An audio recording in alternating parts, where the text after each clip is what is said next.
வச்சு ஏமாத்திட்டா. இவனை சும்மா விடக்கூடாது.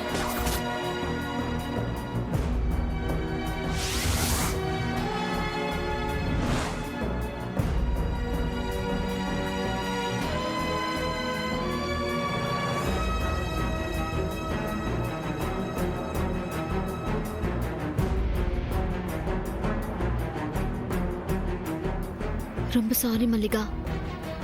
உன்னை கேட்காம நான் இந்த முடிவு எடுத்தது என்னோட தப்பு தான். அதை நான் மறுக்கல. அதுக்காக இப்படி இருந்தா எப்படி? என் மேல கோவம் இருந்தா மன்னிச்சிடு, ரொம்ப கோவம் இருந்தா திட்டிடு. ஆனா இப்படி கோச்சிட்டு மட்டும் இருக்காத. எனக்கு உன் மேல எந்த கோவமும் இல்ல வேதா, வருத்தம் தான். இவ்ளோ பெரிய முடிவு எடுத்திருக்கீங்க, முன்னாடியே இத பத்தி ஒரு வார்த்தை என்கிட்ட நீங்க 2 பேரும் சொல்லிருக்கலாம்ல. மல்லி, வேதாஜி மேலே ஒரு தப்பும் கிடையாது. நான் நீ சம்மதிப்பன்ற நம்பிக்கையில் அவங்களாண்ட பேசி உனக்கு மாப்பிள்ளை பார்க்க சொல்லிட்டேன். அவங்க பாவம் இல்லை மல்லி. என்னன்னா அது உன்னாண்ட ஏன் சொல்லலாம், உனக்கு சொல்லாமல் பண்ணால் உனக்கு ஒரு இன்ப அதிர்ச்சியாக இருக்குன்னு நினச்சான். ஆனால் அது இப்படி ஒரு அதிர்ச்சியாக மாறி நாங்கள் எதிர்பார்க்கவே இல்லை. அது தப்பு தான். ஆனால் இதுக்கு மேலே உன்னை நாங்கள் இப்படி ஒரு இக்கட்டான நிலைமையில் நிறுத்த மாட்டோம். கல்யாணம் புரியலன்றது எங்களுக்கு தெரில. சரியா? வெற்று தொட மன்னிச்சிரு. இதுக்கப்புறம் இந்த மாதிரி ஆகாம நாங்கள் பார்த்துக்கிறோம். சரியா? எனக்கு நீங்க இவ்ளோ தூரம் எடுத்து சொல்லணும்னு அவசியம் இல்ல. உங்க 2 பேரை பத்தி எனக்கு நல்லாவே தெரியும். அங்க வீட்ல நான் ஏதாவது தப்பா பேசியிருந்தா என்னை மன்னிச்சிருங்க. ஐயா, அதெல்லாம் ஒன்றும் கிடையாது. நீ பேசுனது சரிதான். நாங்கள் தான் கொஞ்சம் அவசரப்பட்டு தப்பு பண்ணிட்டு போகணுமோ. இல்லை மல்லி, எங்களுக்கு புரியுது. இது உன்னோட வாழ்க்கை. உன் இஷ்டப்படி தான் எல்லாம் நடக்கணும். உனக்கு இதில் விருப்பம் இருக்குது, பிடிச்சுன்னா சரி, ஓகே. இல்லை ஆனா எனக்கு இதுவே போதும். எங்க நீங்க 2 பேரும் என்ன புரிஞ்சுக்காம தப்பா நினைச்சிருவீங்களோன்னு நான் ரொம்பவே பயந்துட்டேன். ஆனா நீங்க என்ன புரிஞ்சுக்கிட்டீங்க. அதே மாதிரி நானும் உங்களை புரிஞ்சுக்கிட்டேன். எனக்கு உங்க மேல எந்த வருத்தமே இல்ல. இல்ல மல்லிகா, ஒரு பொண்ணு இந்த வயசுல, அதுவும் நீ என் ஃப்ரெண்டு, இப்படி கல்யாணம் பண்ணிக்காம தனியா இருக்கேன்னு நினைச்சு எனக்கு கொஞ்சம் ஃபீலிங்கா இருந்துச்சு. நான் உன்னை என் குடும்பத்துல ஒருத்தியா தான் பாக்குறேன். அதான் உனக்கு எது நல்லது எது கெட்டதுன்னு உன்னை கேட்காமலே பார்த்து பார்த்து செய்யறேன். இவ்வளோ நாளைக்கு நீ இப்படி கல்யாணம் வேணான்னு சொல்லிட்டு இருப்ப.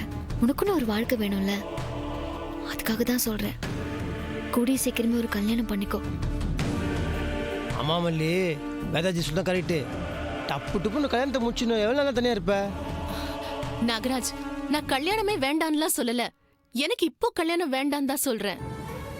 என்னை பொறுத்த வரைக்கும் ஒரு ஆணும் பெண்ணும் உறவால இணையறதுக்கு பேரு கல்யாணம் இல்ல. அவங்களோட உணர்வுள்ள 2 மனசு சேரணும், அதுதானே கல்யாணம். ஒரு 4 நாள் ஒருத்தர்கிட்ட பழகிட்டு அதை வச்சு என் வாழ்க்கையை ஒரு ஆள்கிட்ட ஒப்படைக்கிறதுக்கெல்லாம் நான் தயாரா இல்ல. என்ன நல்லா தெரிஞ்சு வச்சிருக்கிற, புரிஞ்சு வச்சிருக்கிற, என் மனசுக்கு பிடிச்ச ஒரு ஆளு தான் நான் கல்யாணம் பண்ணிப்பேன். அப்படி ஒருத்தருக்காக தான் நான் காத்துட்டு இருக்கேன். வேதா, கவலைப்படாத. எனக்கு பிடிக்குதுன்னா கண்டிப்பா அவரை உங்களுக்கும் பிடிக்கும். சரியான நேரம் வரப்ப உங்க சம்மதத்தோட உங்களுக்கு பிடிச்ச மாப்பிள்ளைய தான் நான் கல்யாணம் பண்ணிப்பேன். போதுமா? அது வரைக்கும் இந்த கல்யாண விஷயமா தயவு செஞ்சு என்ன டிஸ்டர்ப் பண்ணாதீங்க ப்ளீஸ். சரி மல்லிகா, எனக்கு தேவை உனக்கு கல்யாணம் ஆகணும், நீ சந்தோஷமா இருக்கணும், அவ்வளவுதான். சரி, என்ன சாப்பிடுறீங்க? வாங்க உட்காருங்க. ஒன்றும் வேணாம். எப்படி சாப்பிட முடியும்? எல்லாம் தட்டியும் போட்டு வச்சுட்டு கையில் தான் வாங்கி சாப்பிடணும். கூடிய சீக்கிரம் கல்யாண சாப்பாடு போடு, அப்போ வந்து சாப்பிட்றோம். அப்போ இலையில தானே போடுவாங்க, அப்போ எப்படி உடைக்கிறான்னு பார்க்கலாம். சரி, டைம் ஆயிடுச்சு, கிளம்புறேன். சரி சரி, வாங்க.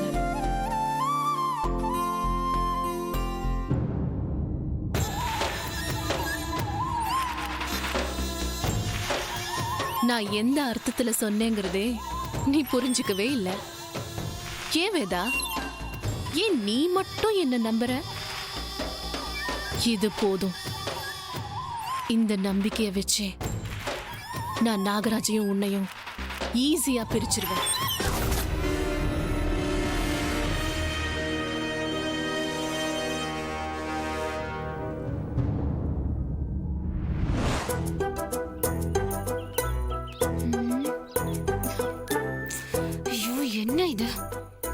பார்த்து ஒரு ஆட்டோவையும் காணும்.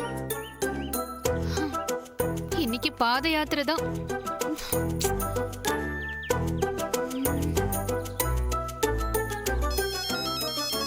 ஐயய்யய்ய ஒரு வேலை செய்ய விட மாட்டேன்றாங்க. கல்பனா, ஹலோ கல்பனா, என்னடி இந்த நேரத்துல போன் பண்ணிருக்க? ஏன் இந்த நேரத்துல கால் பண்ண நீ பேச மாட்டியா? அப்படியே ஒரு 4 பசங்களுக்கு டியூஷன் எடுத்துட்டு இருக்க பாரு. டியூஷனா? ஐயா நீ வேற ஜோக்கெல்லாம் அடிக்காதடி. நானே 3வது வரைக்கும் தான் படிச்சிருக்கேன். அப்ப என்ன கலெக்டர் கூட மீட்டிங்ல இருக்கியா? அதுக்கு இல்ல, மிஞ்சி போனா அந்த பெஞ்சி போன டவல தண்ணியில ஊற வச்சு துவைச்சிட்டு இருப்ப. ஐயா அதானே? அது இல்லடி, உனக்கு பொழுது சாஞ்சாதான் அம்மாவோட ஞாபகம் வரும். தூங்க விடாம போனை போட்டு அம்மா அம்மான்னு தொல்லை பண்ணிக்கிட்டு இருப்ப. அதான் கேட்டேன். சரி சொல்லு, என்ன ஏதாவது முக்கியமான விஷயமா? முக்கியமான விஷயம் இல்ல, ஒரு சந்தோஷமான விஷயம். அது என்னடி சந்தோஷமான விஷயம்? இந்த வேதா இருக்கால, ஆ, ஆ. அவ மல்லிகாவ வீட்டுக்கு கூப்பிட்டு வச்சு அவ கல்யாணத்தை பத்தி பேசினாமா.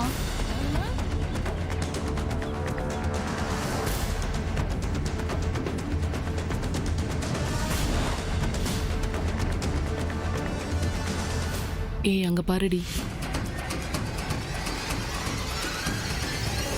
தனியா வரா, அவளை முடிச்சிடலாம்.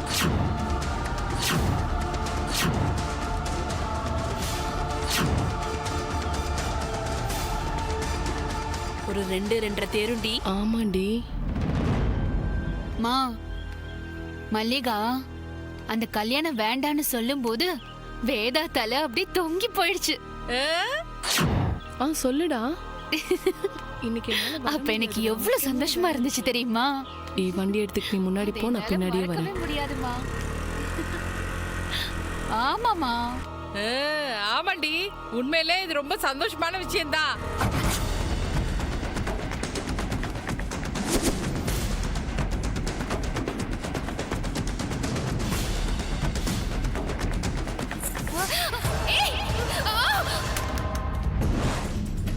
வாடி சீக்கிரம் வா. வா வா சீக்கிரம் ஏறு.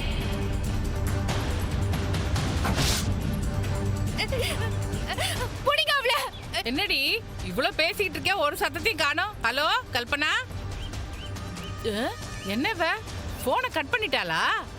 இதே வேலைதான் இவளுக்கு. சொல்லாம கொல்லாம கட் பண்ணிட்டே இருக்கா. நம்மள ஒரு மனுஷியா கூட மதிக்கிறது இல்ல. தேவையா இருந்தா அவளே திருப்பி கூப்பிட்டோம். யாராவது வாங்க. என் தாலி.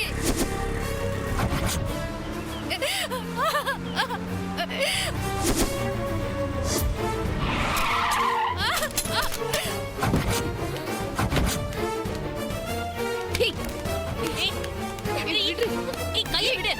யாரு நீ? கையை விடுன்னு சொல்றேன். அவளை விடாதீ. தள்ளி விடுறீ. யாரு இவன்? விடு.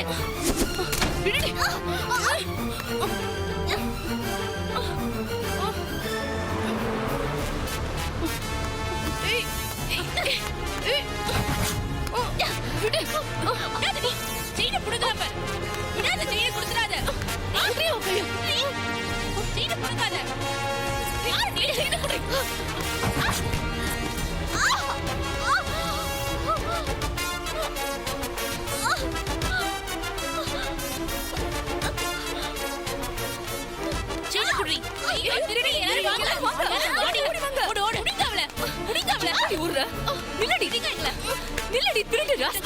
எங்க ஓடுற? நில்ல.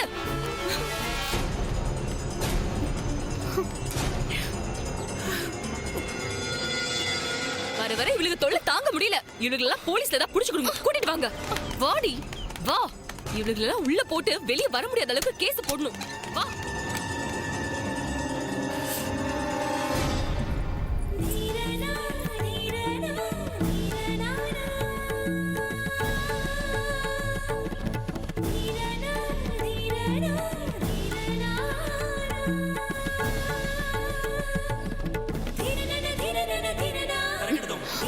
இவ்வளவு போராட்டத்துக்கு அப்புறம் இந்த தாலி என் கழுத்துல ஏறிச்சு.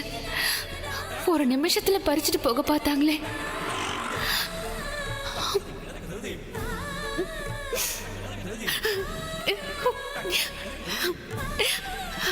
அவருக்கு என் மேல வெறுப்பு இருக்கலாம், ஆனா எனக்கு அவர் மேல கொஞ்சம் கூட வெறுப்பு இல்ல. அவர்னா எனக்கு உசுரு.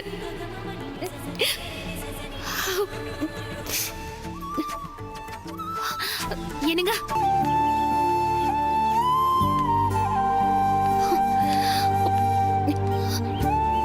ரொம்ப நன்றிங்க. என் தாலிய ஒருத்தி பறிக்கணும்னு நினைச்சா, ஆனா நீங்க உங்க உயிரை பணைய வச்சு என் தாலியை காப்பாத்தி கொடுத்திருக்கீங்க. என் கழுத்துல இருந்த தாலிய பதிச்ச அந்த ஒரு நிமிஷத்துல எனக்கு அப்படியே உயிரே போயிடுச்சு. ஆனா தெய்வம் மாதிரி வந்து என் உயிரை காப்பாத்தி கொடுத்திருக்கீங்க.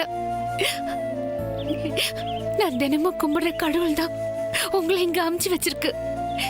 சத்தியமா சொல்றேன், என் உயிரை தான் நீங்க திருப்பி கொடுத்திருக்கீங்க. என் உயிர் இருக்கிற வரைக்கும் நான் உங்களை மறக்கவே மாட்டேன். ஐயோ, என்னங்க நீங்க பெரிய பெரிய வார்த்தைலாம் சொல்லிக்கிட்டு இருக்கீங்க? இதெல்லாம் அவ்வளவு பெரிய விஷயமா? ஏதோ என்னால முடிஞ்ச ஒரு சின்ன ஹெல்ப். இல்லங்க, நீங்க வேற எதை காப்பாத்தி கொடுத்திருந்தாலும் அது அவ்வளவு பெரிய விஷயம் இல்ல. ஆனா நீங்க காப்பாத்தி கொடுத்திருக்கிறது என் தாலிய மட்டும் இல்ல, என் உயிரை. இது சாதாரண விஷயம் இல்லைங்க.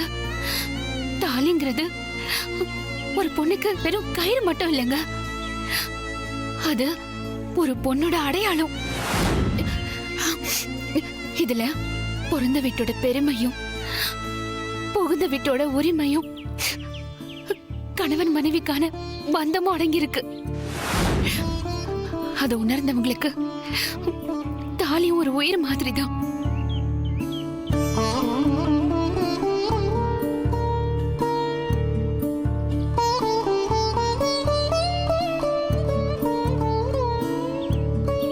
ஒரு பொண்ணு தாலிய உயிரா மதிக்கிறான், ஆனா நான் தாலி எல்லாமே வாழ்ந்துகிட்டு இருக்கேன். தாலியை காப்பாத்தி நான் அவளுக்கு உதவி பண்ணல, தாலியோட பெருமையை சொல்லி அவதான் எனக்கு உதவி பண்ணிருக்கா.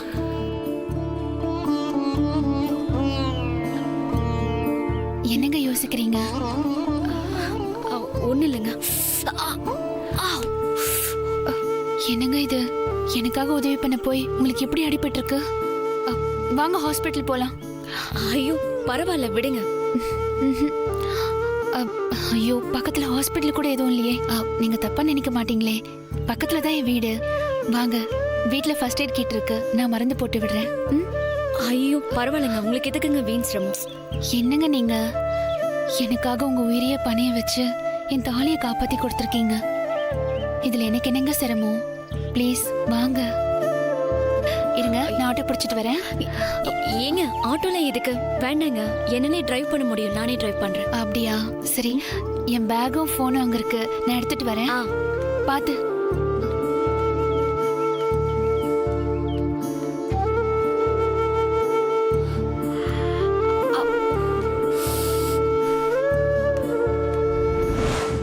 அந்த வேதா என்ன நம்ப வச்சு ஏமாத்திட்டா. வேதாக்கு தெரியாம நான் வெடி வைக்கலான்னு பார்த்தா அவ எனக்கு அதிரடி வைக்கிறா.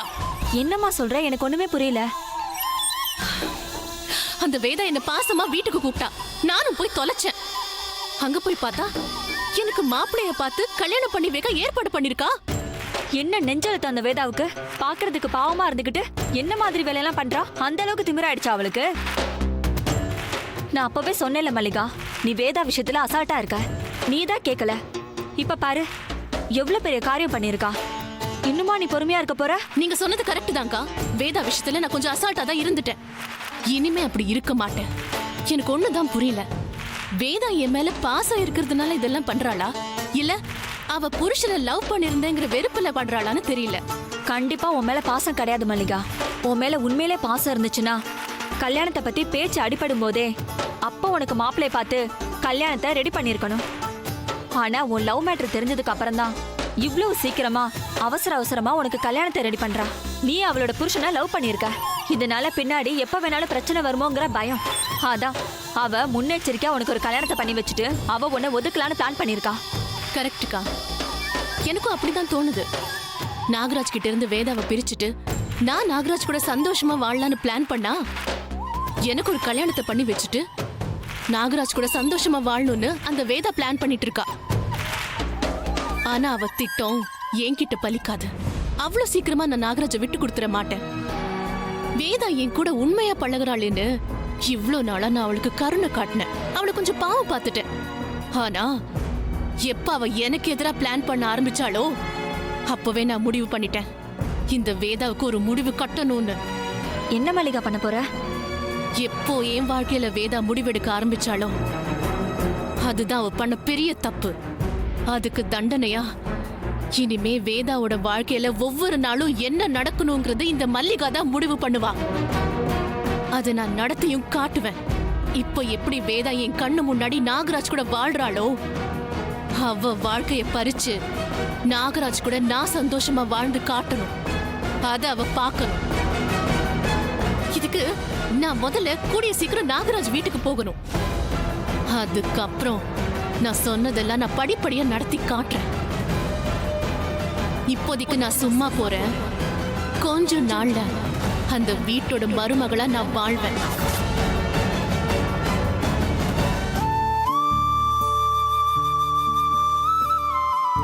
வாங்க பார்த்து வாங்க. பார்த்து இங்க உட்காருங்க. என்னாச்சு கல்பனா? யார் இவங்க? வர வழியில ஒரு சின்ன ஆக்சிடென்ட் வேதா.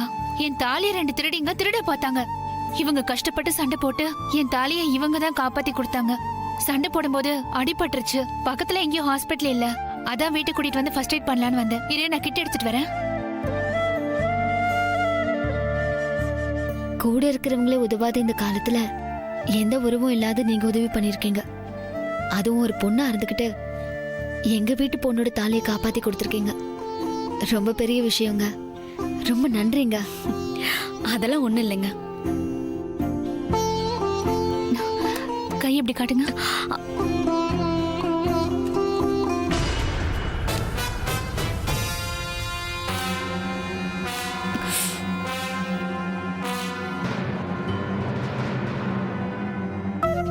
முன்ன பின்ன தெரியாத எனக்கு உதவ போய் உங்களுக்கு இப்படி ஆயிடுச்சே. உதவி பண்றதுல என்னங்க, தெரிஞ்சவங்க தெரியாதவங்க யார் என்ன கேட்டாலும் நம்மளால முடிஞ்சதை பண்ணணும். அதான உதவி. காட்டு. ஆனா நீங்க மட்டும் அந்த இடத்துல இல்லைனா என் தாலி எனக்கு திரும்ப கிடைச்சிருக்காதுங்க. ஆமா, அக்கம் பக்கம் அவ்வளவு வீடு இருந்தும் நான் சத்தம் போட்ட உடனே என்னை காப்பாத்தணும்னு உங்களுக்கு எப்படிங்க தோணுச்சு? பிரச்சனை இருக்கிறவங்க கேட்டாதான் உதவி பண்ணணும்னு இல்ல, கேட்காம கூட உதவி பண்ணலாம். உங்க பேர் என்ன? ருத்ரா. உங்க பேரு? கல்பனா. இந்த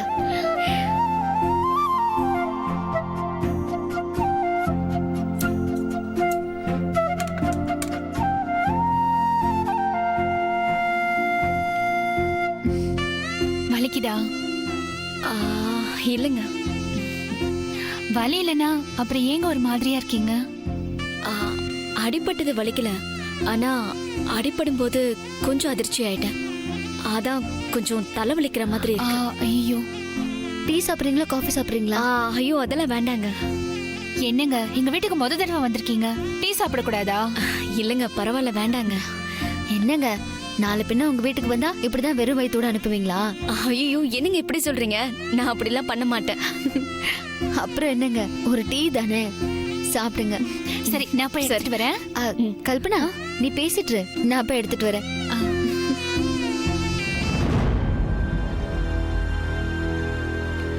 ஏங்க உங்களுக்கு ரொம்ப தலைவலிக்குதுன்னு நினைக்கிறேன்.